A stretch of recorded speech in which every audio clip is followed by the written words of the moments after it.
What's going on, everybody? Welcome back to 876 United Facts TV.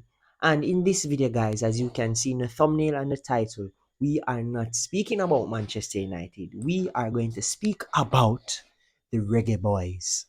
Now, ladies and gentle folks, right?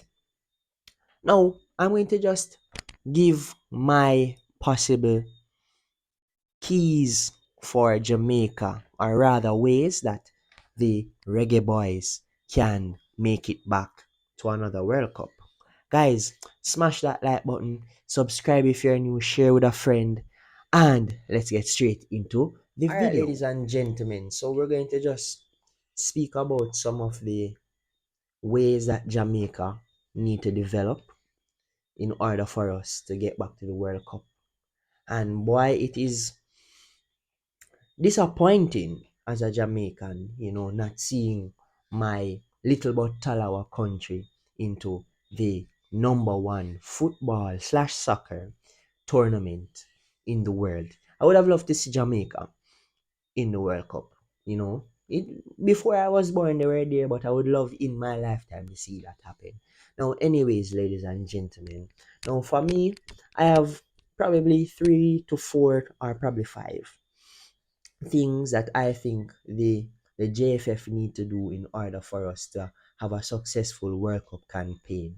So first of which, I think we need to have a achievable, plausible plan, for the Reggae Boys, right?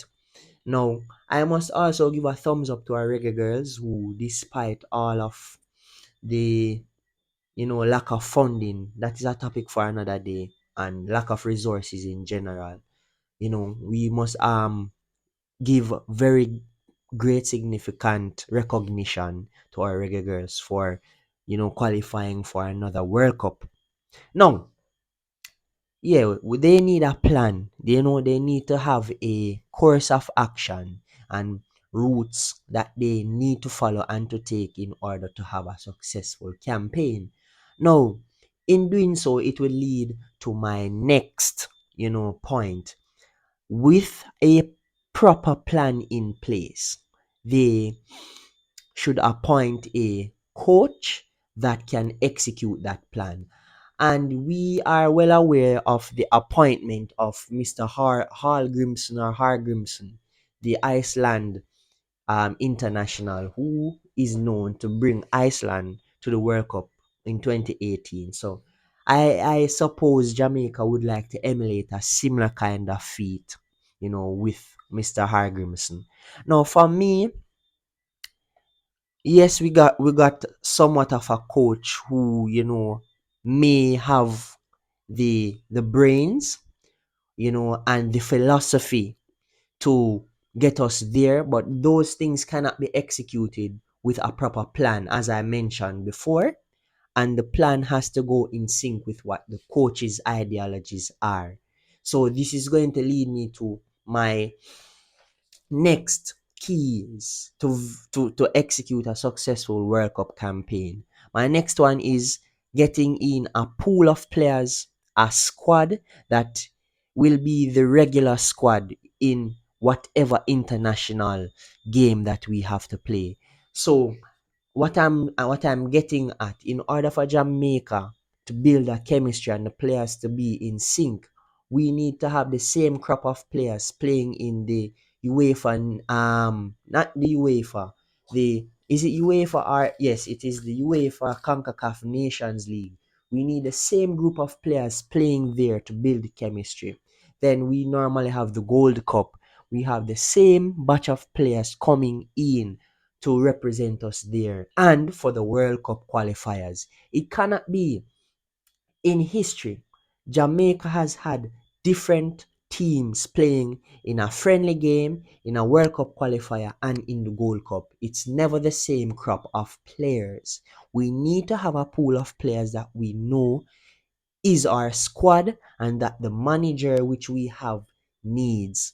And yes, these players are to suit the coach's philosophy, right? So whether it is Mikel Antonio, um, Leon Bailey, and Bobby Reed being our front three, or if it's Leon Bailey, Junior Flemings, Mikel Antonio, right? We need to know what is our favorite front three and so on and so forth, or whether it's Tyreek McGee being in the team, whether it is Ravel Morrison and then Grant or CDM, or is it Speedy Williams. We need to know what is the case. And in identifying the players that we need, right? We need to know what defenders we need. Is it that we go for English based defenders and so on and so forth? So we need to know the group of players that we need in our national pool to build a chemistry, ladies and gentlemen. Right? Give me a second here. Now, we need to be consistent after establishing these first group of things that I just mentioned. So when we have a plan, when we have the coach in place, and after having the coach in place, getting his squad in for whatever international game in order to build chemistry, we need all of that in place.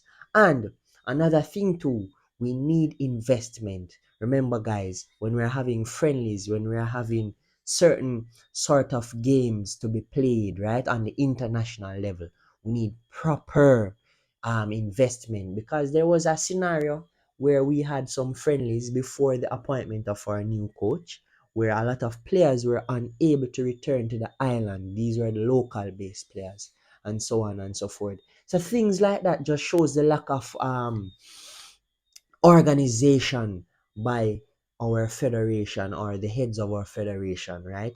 We need proper steps in place, right, ladies and gentlemen? The philosophy and the playing style is down to whoever is appointed as the coach, right? And all of these things can be as a result of who appoints them, also, ladies and gentlemen.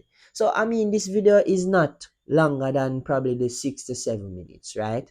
So, guys, that is my possible keys to Jamaica having a successful World Cup campaign. Again, smash the like button, turn on the post notification, ladies and gentlemen, and subscribe and share if you are new.